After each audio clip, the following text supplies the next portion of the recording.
Hallelujah. Tumiseni Bogeni Jalo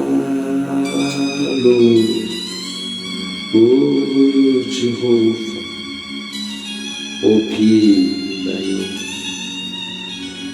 Unapate. Hallelujah. Hallelujah. Hallelujah. Tumiseni Bogeni Jalo Jehovah Opilayo Unapati. Hallelujah. Hallelujah. Hallelujah. Hallelujah.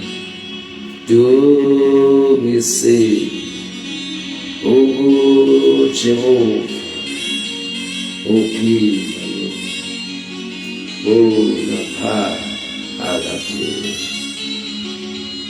Hallelujah, hallelujah. Do me say, Jesus. Ungeni jalo, Ungu Jesu, Opilayo, Unapati,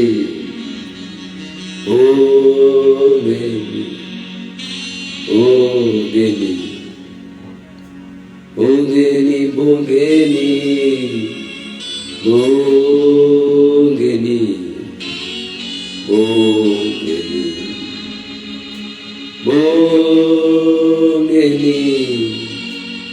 Jalo, Ungu Jehovah, Opilayo, Unapagate.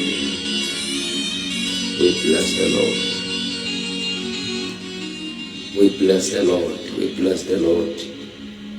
I greet you all in the wonderful name of our Lord Jesus Christ. Yanibulisa South Africa, elihle igama lika Jesu. Senphinde lakhona namhlanje. Phinde lakhona lo live. Cela nje usabukele kanjalo ukuthathe nje umyalezo uthumele kufamily yakho, ukuthumele kuma neighbors wakho, ukuthumele kubantu bonke abalapha ku social media. Selikhona ngelihle igama lika Jesu Kristu waseNazaretha. Yanibulisa ngegama lika Jesu. Yanibulisa ngegama lika Jesu. I am blessed ukuthi kunabantu abahlala njalo bebukela ulive endizokutshumayelo endisuke ndizithula apha ku social media. I believe ukuthi kunabantu abasindiswayo. I believe kunabantu abasizakalayo. I believe ukuthi kunabantu abavuka ithemba lokuthi indeed Jesus is still the Savior even in our generation. uJesu usasindisa nakulethi generation. Akayeki futhi ukusindisa, futhi uyohlezi esindisa. Uyehlezi esindisa. I am blessed abantu bonke abahlala njalo bebukela live. I'm so blessed. I'm so blessed. Ngiyabona ama-viewers ukuthi ama-viewers increase njalo. Uyabonakala ukuthi impela uNkulunkulu uyawenza umsebenzi. Just in the man yivessel yokushumela kwezwi likaThixo. I'm just a vessel ukuthi ngidlulise le message, idlulise kubanye abantu ukuze abanye abantu bayithathe le message baphile ngayo. Ngoba umuntu emhlabeni akaphili ngoba ephiliswa ukudla, kodwa umuntu uphile emhlabeni ngoba ephila ngenxa yezwi likaThixo. ngoba uThixo namandla okuthatha umphefumulo, uThixo namandla okunikeza. Ingakho ndithi I'm so blessed. Ngiyabona abantu basinda, ama-viewers angena amaninzi. Elihle igama likaNkosi yethu uJesu Kristu waseNazaretha. Ndiyabusiseka nabantu abaninzi mabekhomenta. Ndiyabusiseka kakhulu ndiyabusiseka. Kodwa ndifuna ukuveza nje into encane nje yokuba the message that I'm carrying akusiyona imessage ezakwenza ukuthi wena ugidazeke, kodwa umyalezo engiwuphetheyo, umyalezo wokushumayela indaba ezilungileyo zikaKristu, umyalezo wokushumayela ukuthi abantu basindiswe, bafikelele eqinisweni ekuyazini inyaniso. Ngoba into enamandla ukushumayela ukuthi abantu baphenduke ezonweni zabo, abantu bashiye indlela zobubi indlela zabo zobubi, babuyele enkosini kuJesu Kristu. Ukuzoveza ukuthi inkosi iyabuya, uJesu Kristu uyabuya, uJesu Kristu uyabuya. Lingakho lithi iBhayibhile, phaphani ngoko kuba ilixa ningalazi lokubuya kwenkosi yethu uJesu Kristu umNazaretha ongcwele. Namhlanje ngiphethe nje enye into, phethe nje message yezwi lakho Thixo, phethe nje message enamandla, message enamandla. Kune scripture nje engisithandayo kakhulu enzosithula namhlanje, just nje one verse engizoyishumayela namhlanje. Futhi I'm so blessed ukuthi nawe uzobusiseka ngoba it's all about the salvation of Jesus Christ. It's not about the name of the church, it's not about the pastor, it's not about the prophet, it's not about the teacher, but it's all about Jesus Christ. It's all about the salvation of Jesus Christ of Nazareth. Uma silishumayela ivangeli abantu bazosindiswa, kodwa uma sithulile singalishumayeli ivangeli abantu abazosindiswa. Ingakho sishumayela ukuthi abantu basindiswe. Imishini yethu is to make sure that wonke umuntu ophila emhlabeni uyasindiswa, afikelele enyanisweni eqinisweni likaKristu Jesu waseNazaretha. Kodwa namhlanje ngizofunda incwadi in the book of Acts chapter 2 funda verse 21. In the book of Acts chapter 2 verse 21, the Bible, and it shall come to pass that whoever shall call on the name of the Lord shall be saved. Tell us if and it shall come to pass that whosoever shall call on the name of the Lord shall be saved. Bizwi likaThixo cela sikhuleke. Baba, egameni likaJesu Kristu waseNazaretha, libusiseke mongcwele izwi lakho, busise uNkulunkulu izwi lakho. In Jesus name I pray, amen. Namhlanje nizoveza ngesiganeko esenzakalayo. Senzeka isiganeko ngesuku lwePentecost. Lithi iBhayibhile uma ufunda kahle, uJesu Kristu uzaliwe emhlabeni. Emveni kuba ezelwe kwaqale kwaprofetwa qala ngoJesu ukuba owesifazane uyozala umntwana, ambethe igama lakhe ukuba uJesu Kristu. Bathi xa bemchaza abaprofeti bathi uyobizwa igama lakhe ukuba nguImmanuel, nguSomandla, athi Nkosi, athi uComforter. Uyofika akhe ahlale nabantu emhlabeni. Kwafika ixesha lokuba ngempela uJesu wazalwa ngowesifazane. Lithi iBhayibhile wayeyivirgina lowesifazane uJesu Kristu. Lithi iBhayibhile uthe esefikile emhlabeni kwakhona inkani iking uHerode eyayivile ukuthi ngempela umuntu uyofika umntwana uyozala umntwana. Lithi iBhayibhile uNkulunkulu wathuma ingilosi yathetha noJosefa ephupheni ukuba mayithatha umntwana iyomfihla ngokuthi uHerode ufuna ukumbulala umntwana. Ithi iBhayibhile umntwana wakhula wabuya after uHerode esefile, wabuya umntwana wakhula wabhapatizwa umntwana ebhapatizwa nguJohn the Baptist. Lithi iBhayibhile uJesu emveni kwebhapatiziwe wabese entabeni uJesu ezenza zonke izinto ephilisa abantu. Lithi iBhayibhile walingwa uSathana ehleze entabeni.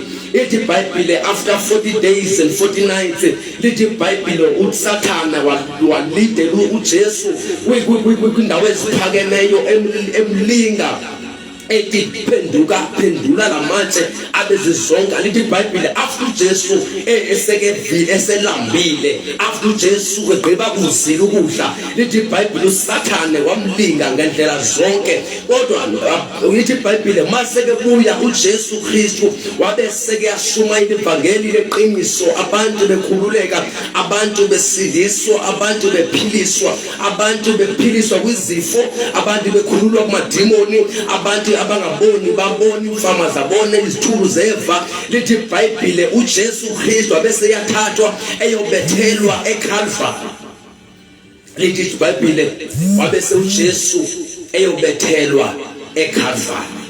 Lithi iBhayibhile wayeyofa ngenxa yezono zethu, bakeyofa bangcwele ngenxa yezono zethu, efa emnqamlezweni.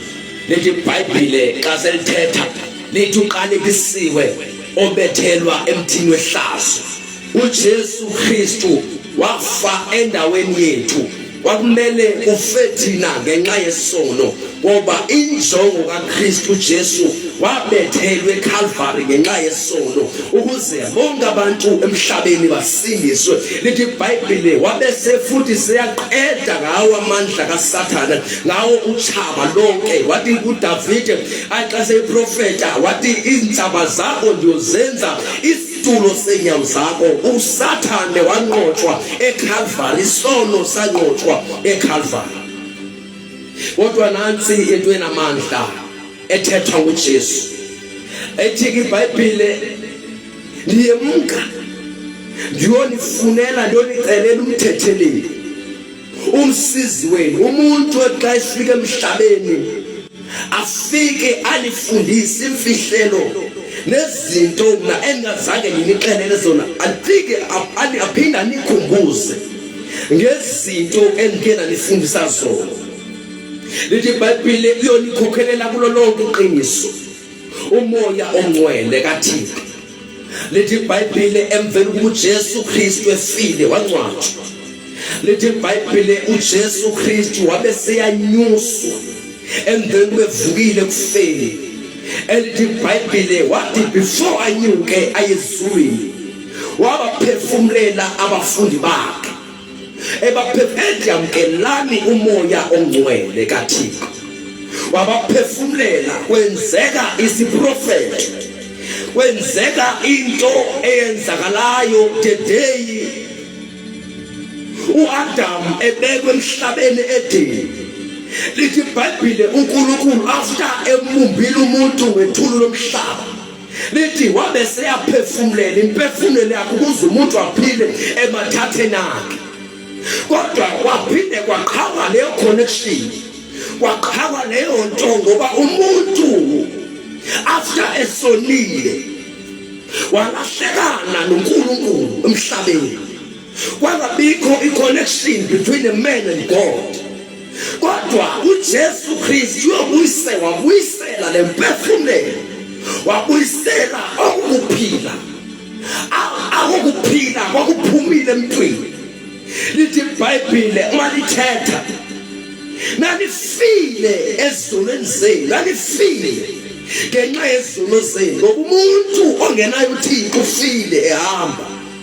Wonke umuntu ophila emhlabeni engena Jesu empilweni yakhe ufe ehamba, uphila ehamba. ngoba wonke umuntu ongenaThixo ufile emhlabeni ufeyana.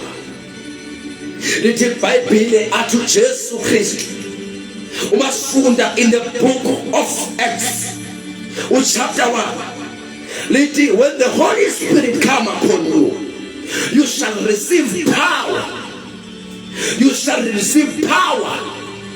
And nizoba ngabofakazi bami eJudea, eJerusalema, eSyria nakulo lonke izwe umhlaba wonke. Niyoba ngofakazi bami uma selefikile lamandla kaMoya oNgcwele. Elithi iBhayibheli uma sesifunda kule chapter esifunda kuyona lithi iBhayibheli ngenye imini babesegumbini eliphezulu abaprofeti abapostoli bakaNkulunkulu abaprofeti abapostoli bakaJesu behleli egumbini eliphezulu. Elithi iBhayibheli besehleli njalo bethandaza ngoba bebambe umyalelo kaJesu athi hlala neJerusalema nilingidinga lokwehla kwamandla ngoba iyona simemezelo yona nto uJesu wathi ningaze nihambe eJerusalema until namkele lamandla lesizipromiso engipromise ngaso ngoba all biblical prophecies are practical and are real. Lithi iBhayibheli after behlezi bethandaza lithi iBhayibheli kwaqhamuka isivunguvungu umoya ongathi uvunguza ngamandla. Lithi iBhayibheli wafike wahlala phezu kwabapostoli lona lowo. Lithi iBhayibheli kwabonakala imililo izulwini ezabeka njengezomlilo emalimini wabo. Lithi iBhayibheli baqala bathetha ngazo izilimi ezintsha. Kodwa nansi kwenamandla kunendoda engiyithandayo uPeter, indoda eyayithandwa nguJesu Kristu. Ethi ngenye imini wathetha amazwi ethi ngiyafa lapho ufa khona. Indoda futhi eyathilekelwa ngesprofeti, yathilekelwa yisambulo uJesu ebuza ukuthi nina bafundi nithi ubani, ngoba abanye bandibiza ngelinye igama, abanye babiza lelinye igama, abanye bathi nguElijah, abanye bathi ngomnye wabaprofeti. Kodwa uthi uPeter, when you are the Son of God, you are the Christ, you are Jesus. Athu Jesu lento lo mbono lesisambulo osambulike esifike kuwena sambulekela kuwe awukhilekelwa inyama negazi kodwa umoya kaNkulunkulu uThixo osezulwini. Kodwa le ndoda lithi iBhayibheli after Jesu sebanjiwe lithe lona lo beke babeka ekhanyela uJesu Kristu, emkhanyela uJesu ngoba uthe uJesu uPeter yonkhanyela ungakhali neqhude loqala wena yobe sonkhanyele kathathu. Hallelujah, hallelujah, hallelujah, hallelujah. Imishini kaJesu kwakuzoba upheleliswe umoya oNgcwele wehla emhlabeni wayizophelelisa wayizogqiba owaqalwa eCalvary, wayizonikeza abapostoli amandla ukuba abapostoli bahambe emhlabeni without fear, babe sebashumayela ivangeli likaKristu with boldness, with power. Ayilithi iBhayibheli bathe besahlezi njalo bekhuleka wafika umoya oNgcwele, wafika umoya oNgcwele wababhaphathiza bamkela amandla, bathetha ngelimi ezabekayo. Kodwa kwabe khona amadoda ayihleze ezansi, lamadoda ayihleze ezansi. Lithi kwakuhlangene zonke ilwimi eJerusalema, kwakuhlangene zonke ilwimi eJerusalema, kwakuhlangene nabobishop nabapriest, babehlangene ezansi bona. Abanye babesenza izinto zabo bengenandaba nento eyenzeke egumbini eliphezulu, kodwa bathi babave ngento enyakazayo egumbini eliphezulu. Lento eyenzekalayo egumbini eliphezulu yadraw i-attention kubantu abasezansi, yadraw i-attention kubapriest, kubantu abathi bona baphethe ibandla elikhulu, kubantu abathi bashumele ivangeli likaMose, kubantu ababambe umthetho kaMose. Bava banyakaziswa, bava kudala i-chaos. Kwakumele amadoda abapostoli bakaThixo bakaJesu behle bazoya, ngoba kunama-question amaningi ukuthi lamadoda ahleze egumbini eliphezulu adakiwe, ngoba akasanasambulo. Abazi bakhohliwe ngomprofeti uJoel owaprofetayo wathi in the last days God will pour up his spirit upon all flesh, and his sons and daughters shall prophesy, and the old men shall dream dreams, and shall see visions. Bakhohliwe ngesprofeto sikaJoel esenzakalayo. Kwamele ukuthi uPeter asondele athi madoda, laba bantu enibabona lejame nisibona asidakiwe, akusona isikhathi sokudakwa lesi, kodwa kufika ixesha lokuthi uNkulunkulu kuqaleke insuku zogcina lapho umoya engcwele ehlile phansi emhlabeni. Lento nibonayo, lento nizwayo, abadawanga laba bantu, abadakiwe laba bantu, abaselanga sisebe esidakiswayo, abaphuzanga sisebe esidakiswayo. Kwenzeke isiprofeto, kwafulfikeka, kwagcwala isiprofeto sikaThixo. Ngoba uNkulunkulu ongaxokiyo, unguThixo ongaxoki.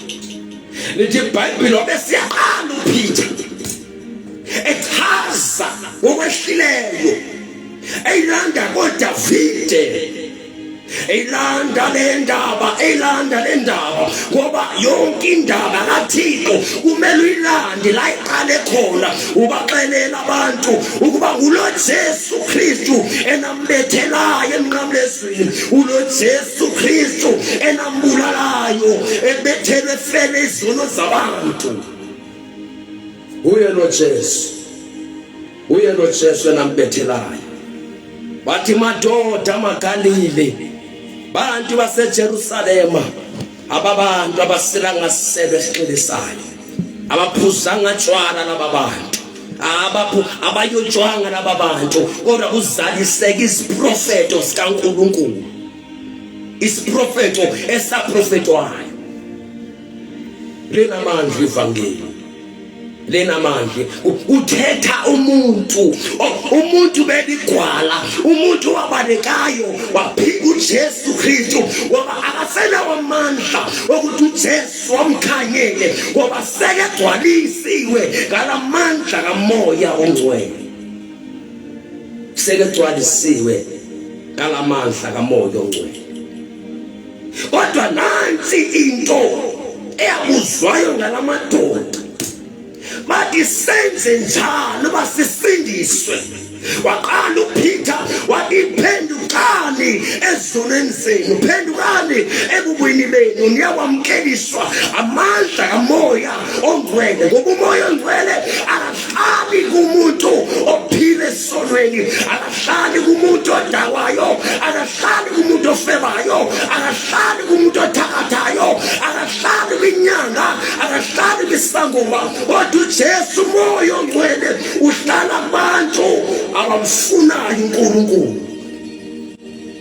Akahlali emasontweni ngoba segcwele amasonto akuthi ka ungena ngaphakathi akukhonzwa uThixo kodwa kukhonzwa uSathane.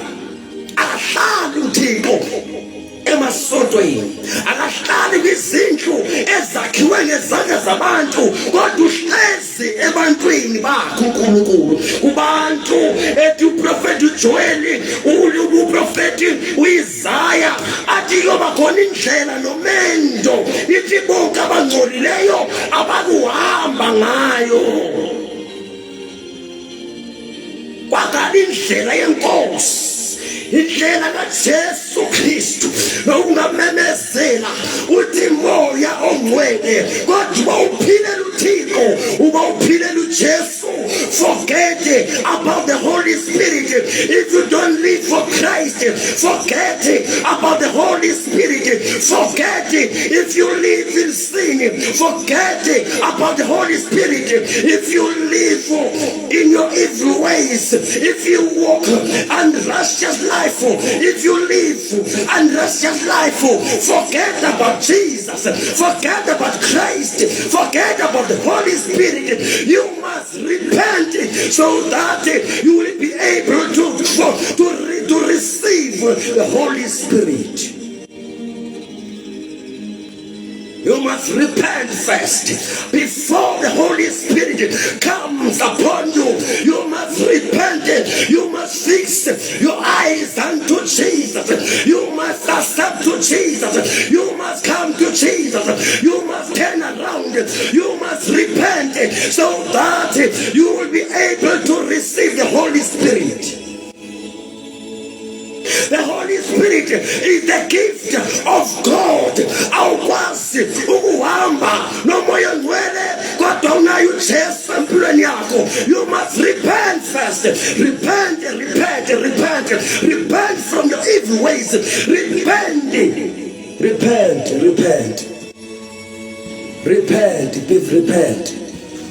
Penduka ezonweni, penduka emanyaleni, penduka. Peter ati in the book kule verse sifundileyo ati Peter in the book of Acts chapter 2 verse 21 ati and it shall come to pass. He is repeating the words of the prophet Joel ati and it shall come to pass. It is now, the time is now, and it shall come to pass. Whosoever nabani obizayo omemezayo egazini likaJesu, egameni likaJesu uyasindiswa, uyakhululeka, uyaphiliswa. You must repent so that we'll be able to receive the Holy Spirit. Hayi ngoba bonke abantu abanayo umoya ongcwele emhlabeni. Ayikho bonke abantu abanayo umoya ongcwele. Amanye amasonto azimba aphila kuThixo, azimba aphila righteous. Kunabantu abasumela false doctrine, kunabantu abathi bengabefundisi baphila intando yabo, bengaphilela uNkulunkulu, bephila amanyala, bephila ezonweni zabo. Abanye bayaphuza befundise, abanye bayadawa, abanye bayafeba, kodwa babe besumela ivangeli lika Yesu Kristu. Get out of the church. If umfundisi wakhona akamphilela uNkulunkulu, angeze umfundisi ofebayo athi receive the Holy Spirit ephila unrighteous life. Impilo ifuna abantu abaphila uNkulunkulu. Impilo ifuna abantu abakhonza uThixo ngomoya weqiniso. Elithi iBhayibheli uJesu ngelinye ilanga wahlangana nowesifazane. Elithi iBhayibheli in the book of John chapter 4. Elithi iBhayibheli lowesifazane wayokha amanzi emfuleni, umSamaritan woman. Elithi iBhayibheli wahlangana noJesu Kristu waseNazaretha, wathi cela udipha amanzi niphuze. Wathi lowesifazane inehlanganisa amaSamaritan amaSamariya namaJuda ngoba akukho okuhlanganisa amaSamariya namaJuda. Athi uJesu Kristu ukubusazi lo muntu othetha naye Nkosi uJesu.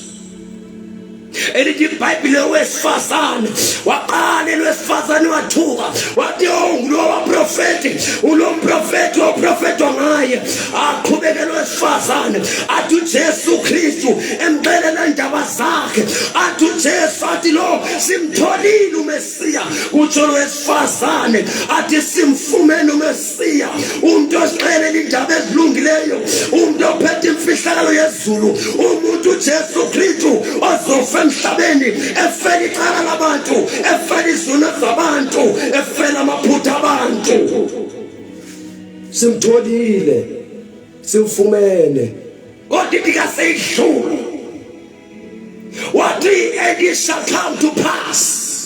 Even Jesus Christ at the end it shall come to pass. Those who worship God will worship God in truth and in spirit. Wakumele umkhonze uThixo umkhonze uqinisekile umkhonze uphila kahle umkhonze uphilela uJesu umkhonze uphilela uNkulunkulu. Namhlanje ngizothetha ngendaba ukuthi if uphila impilo esona forget about the Holy Spirit. Umoya ngcwele akasoza akusize umoya ngcwele akasoza ahlale kuwena uba ngaphila impilo yamanyala uba ngaphila impilo esono angeke uThixo athulule umoya wakhe phezu kwenyama yakho.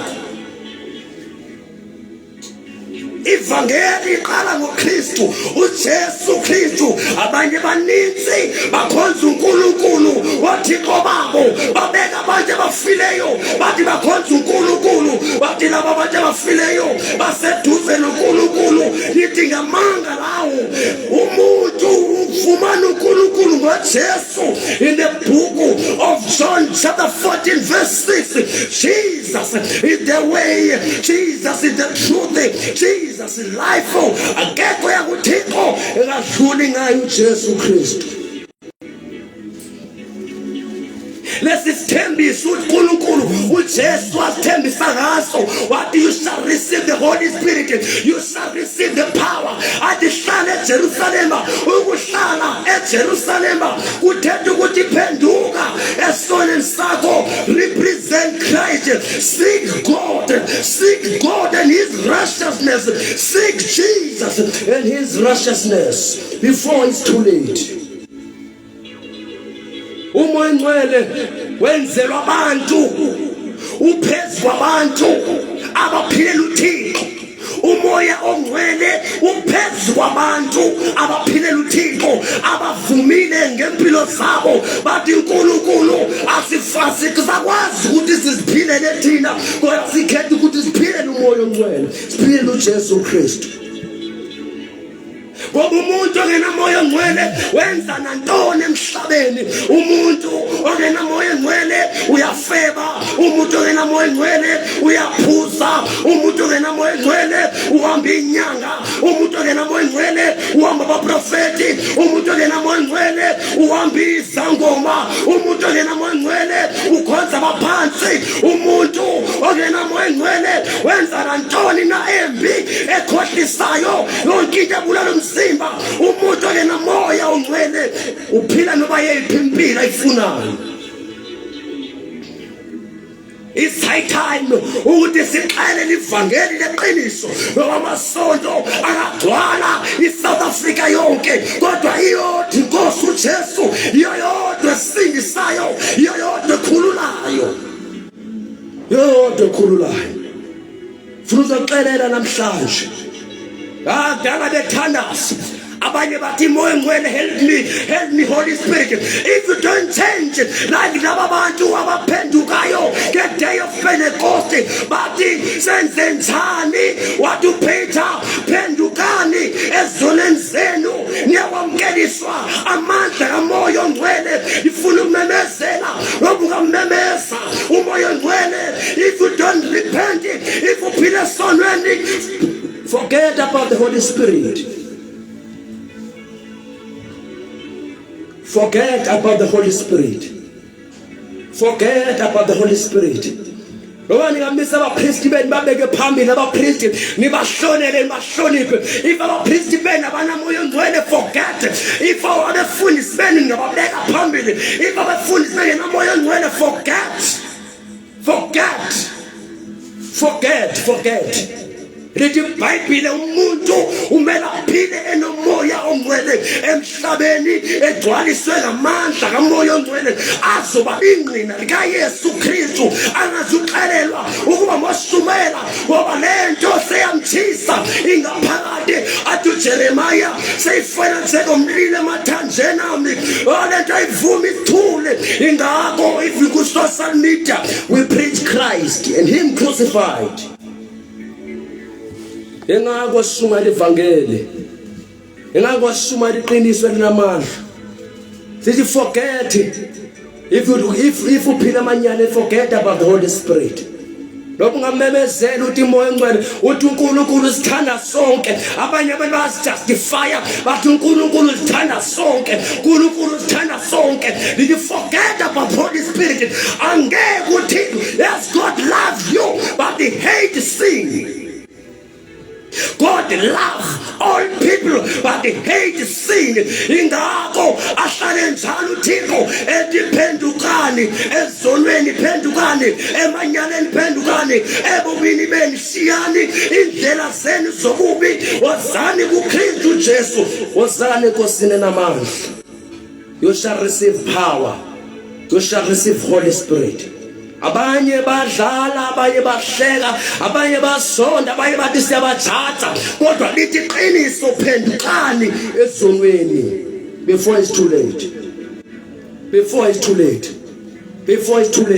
Abaninzi bamemezela bathi umhlaba uyagonqwa umhlaba kutsho nabangasindiswanga nabangenathixo bathetha ngomhlaba ogoqwayo ngoba abalazi iqiniso ukuthi lithini wena bathetha ngomhlaba ogoqwayo instead babaphenduke ezoneni zabo bathi we better come to Christ and iBhayibhile wozani kumnonke nina nisindwayo nibulalekayo umthwalo noyifumanela ukuphumula imiphefumulo yenu. Come to Jesus. Come to Jesus. Lithi iBhayibhile kule ncwadi esifundile Acts chapter 2 verse 21. And it shall come to pass. And it shall come to pass. Whosoever shall call upon on the name of the Lord shall be saved. Once you memezela uthi Jesu sindisa impilo yakho. Khumbula imfama nayo eyayimfama isixhwala ihlezi imfama yavuka Jesu edlula yabuza ebantwini bakwenzekela ntoni yade bathi abantu kudlula uJesu waseNazaretha ithi le ndoda yamemezela yathi Jesu nyana kaDavide yenzela ingceba elithi iBhayibhile bazama ukuyithulisa kodwa yangavumi le ndoda ukuthula yathi Jesu nyana kaDavide yenzela umusa wakuJesu uzele emhlabeni ukuthi azonikeza abantu usindiso. Uzonikeza abantu usindiso. Linamandla ivangeli likaKristu. Linamandla ivangeli liyasindisa. Linamandla liyasindisa namhlanje. Shumela lo moya ongcwele. Umoya ongcwele kaThixo ophilayo. Othi yena uzothatha ibandla. Ungumnikazi webandla uyasinqinela ngezingqino ezingathethekiyo. Holy Spirit uyasiqinisa uyasiduduza uyasivuselela uyasifundisa uyasigayida. Ifuna ukuza wena ingabe yini into esigayidileyo kulomhlaba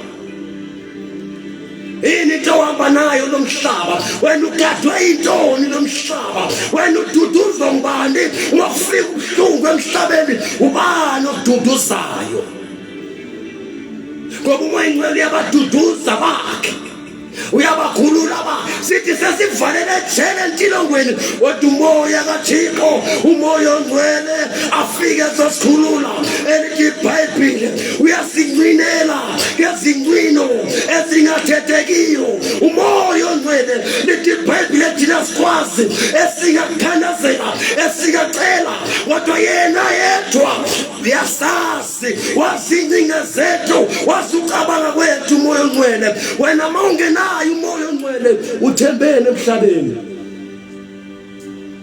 uthembeni if you don't have the Spirit of God. That is why uphila impilo ubufebe ngoba umoya ongcwele unaye uthi iBhayibhile uma ngabanina umoya ongcwele uma nihamba ngokwenyama nizokufa ngoba umuntu kumele ahambe ngokukaThixo ahambe ngokomoya oyingcwele ahambe egcwalise umoya ongcwele ngoba abaninzi sebefile emhlabeni ingxaki abanye babulewe ngoba bahamba ngokwenyama abahambi ngokomoya izwi likaThixo aliqoki uma lithi uba nihamba ngokwenyama uba nihamba ngokwenkanuko yemizimba yenu uma nivumile imizimba yenu ikhanuke ngaphezu komoya ongcwele nizakufa izwi likaThixo aliqoki namhlanje lizovuselela abantu namhlanje lizovuselela abantu abantu abathi basindisiwe kodwa impilo yabo I represent Israel. Father, it is your day namhlanje. The day of salvation is now and it shall come to pass now. Ithi iBhayibhile vuma kholwa kuJesu Kristu kholwa egazini lemvana nali uhlu nangu Jesu nangu umsindisi nangu umsindisi social media. I'm here to preach Christ and him crucified. I'm here to declare about the Bible siyakhulula ababotshiweyo lithi iBhayibhile uProfeti Isaiah athi umoya wenkosi uphezulu wempilo yami loJesu wafika declare lelo lizwi ifinathi sisatsho njalo the Spirit of God the Holy Spirit is upon us to preach the gospel of Jesus ukuthi kuyokhululeka ababotshiweyo namhlanje. It is your day of salvation. It is your day of salvation. It is your day of salvation. Change indlela zakho. Return. Come to Jesus. Come to Jesus. Come to Jesus. Come to Jesus Christ. Come to Jesus. Nalo usuku lwakho lokusinda. Nalo usuku ukuthi umemezele nawe. Uthi ngiyamdinga lo Yesu Kristu. Ngiyamdinga empilweni yami. Ngoba kuyosizakala mntaka baba. Uzuzizwe lonke kodwa uphile ukulahlekane nalo. Lithi iBhayibhile uthi uJesu Kristu athi nina nonke nidla inyama yami. Those who eat my flesh shall not die. Those who drink my blood shall not die. After when you feel emhlabeni ufe ungakholwa yini oyithembileyo. Ngoba lithi iBhayibhile thina sisindile ekufeni kwesibili sadlulela eGalvari sadlulela kuJesu sizongena izulu siyohlangana naye siyohlala naye siyophila kuye. Elithi iBhayibhile yena yedwa uyobela ilanga liyelayitile ilanga labese lingasala kulayita kaze fike ezulwini. Lithi iBhayibhile yena yedwa uqolo wakhe uyobe sekunguye sekelayitile uyobe sekunguye okhazimulayo.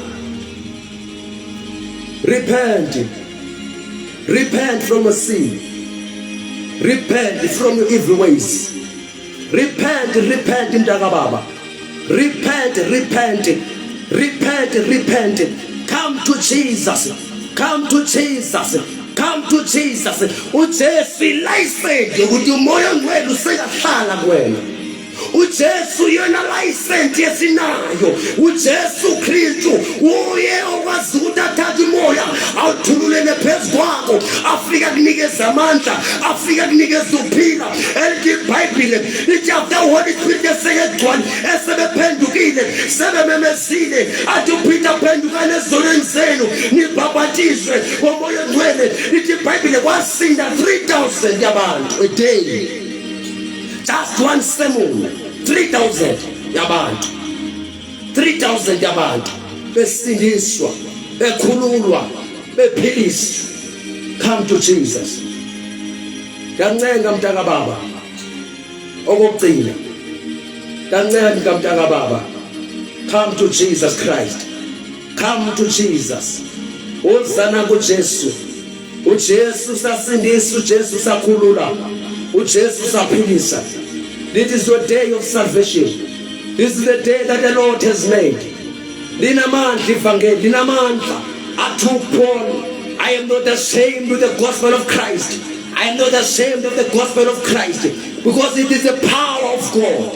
It is the power of God. Bonke abazinikela kuThixo, bonke abazinikela kuJesu Kristu basindwa bona, basindiswa bona. Basindiswa. Bathola amandla. Kokusiza ngani mntaka baba? Izwe lonke ulihole.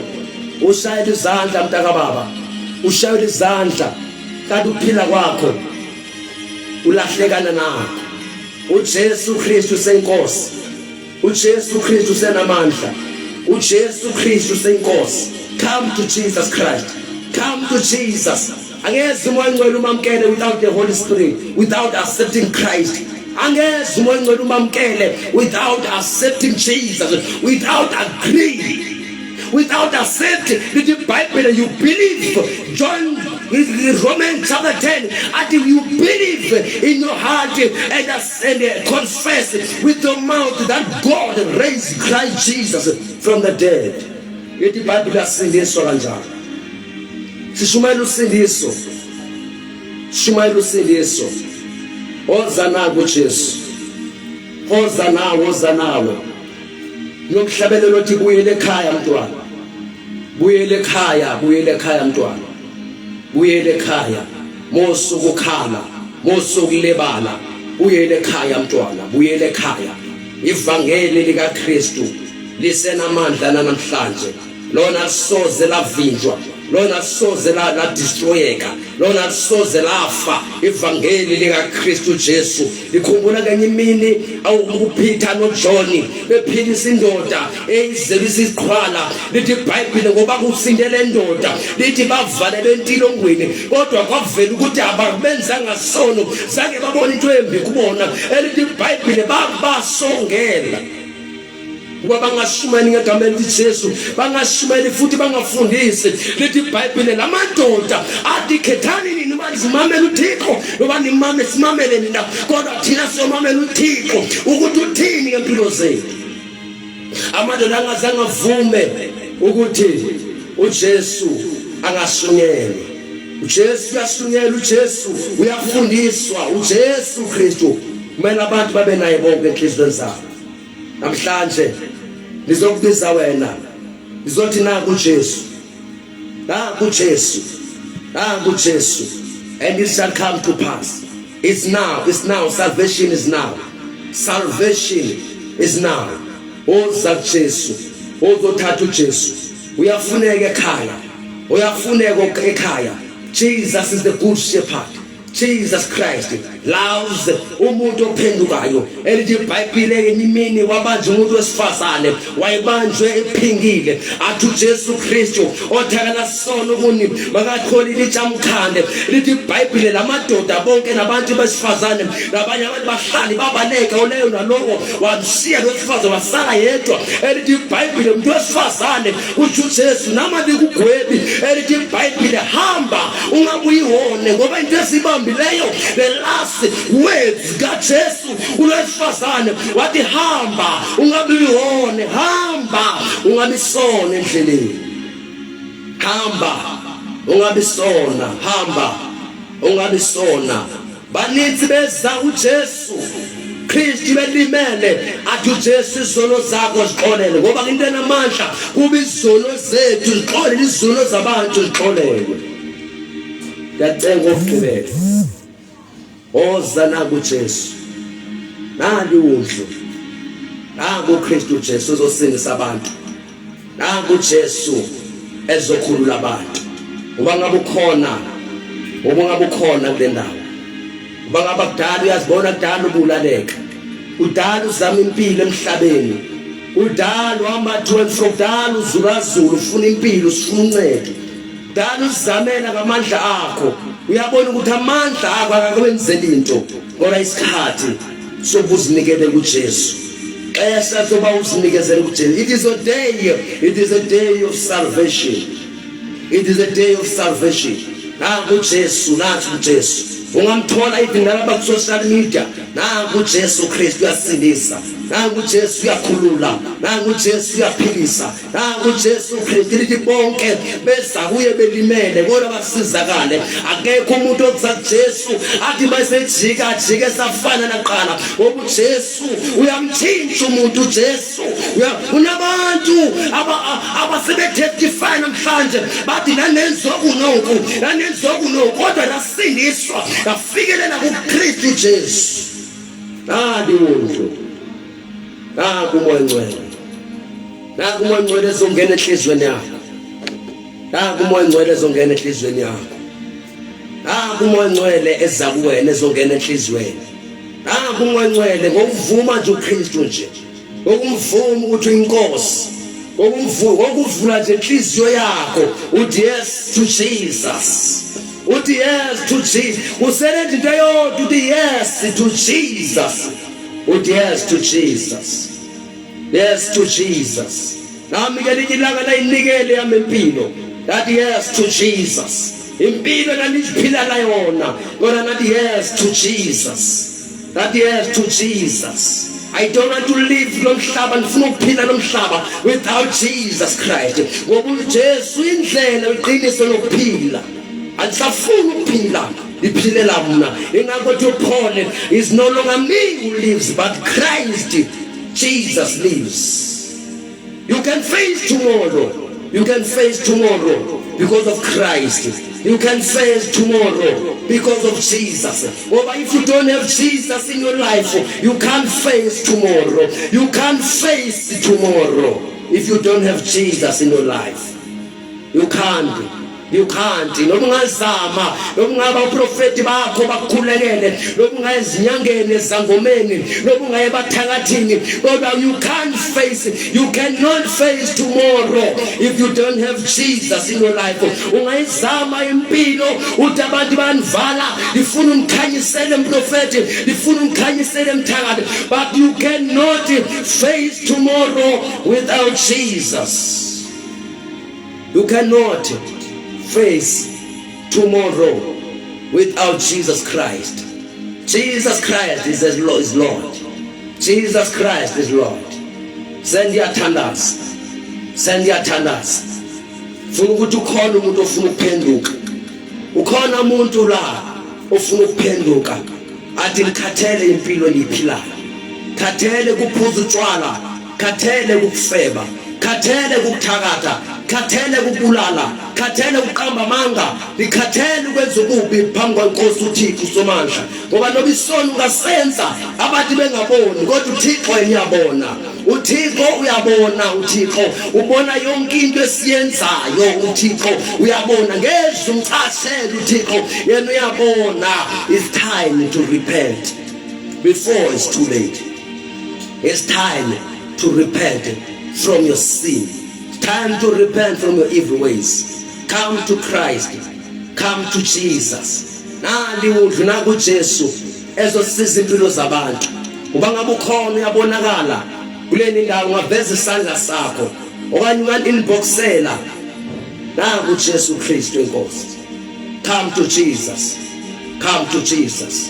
Come to Jesus. Come to Jesus. Jesus is Lord. Jesus is the Savior of the world. Jesus Christ died on the cross of Calvary for the sin of the world, so that man out of this juice. Come to Jesus. Come to Jesus.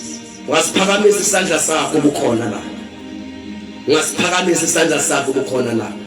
Uthi inkosi uJesu phamisa isandla sakho sakunene nje. Uvale nje amehlo. Uthi ngempela uJesu ngiyamdinga empilweni yakho. Ngoba nifuna abantu abamdinga uJesu ngempela, abangaqondi, abaqinisekileyo ukuthi impela uJesu ngiyamdinga, ndifuna zothatha indawo yakho. Ithi inkosi uJesu namhlanje lelivile izwi lakho. Namhlanje ngiyakuvuma unguye uKristu. Ngiyakholwa ngenhliziyo. Ngiyavuma ngomlomo wami ukuthi uNkulunkulu omvusile uKristu kwabafileyo. Ngiyasiniswa namhlanje. Namhlanje ngithethele izono. Namhlanje ngiyaphenduka. Namhlanje ngiyabuyela kuYesu. Namhlanje lithi Jesu thatha indawo yami.